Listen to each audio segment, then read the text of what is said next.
نبی کریم علیہ الصلوۃ والسلام نے نا سادگی کو پسند کیا۔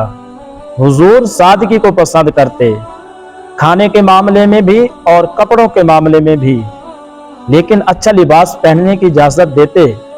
حضور علیہ الصلوۃ والسلام نے ایک موقع پر ارشاد فرمایا کہ اگر کسی بندے کے پاس گنجائش ہے تو اسے اجازت ہے کہ 2 جوڑے کپڑے کے کام کاج کے لیے رکھ لے، 2 جوڑے جمعے کے لیے رکھ لے۔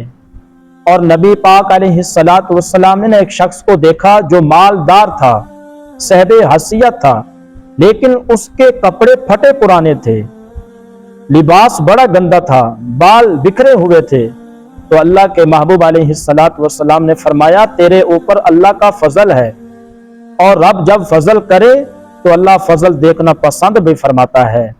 فرمایا تو اچھا لباس پہن، حرج کوئی نہیں۔ اگر اللہ تبارک و تعالیٰ نے آپ کو نوازا ہے مال دولت کے ساتھ تو اپنی آپ پر خرچ کریں، حرج کوئی نہیں، شریعت ہمیں اجازت دے رہی ہے۔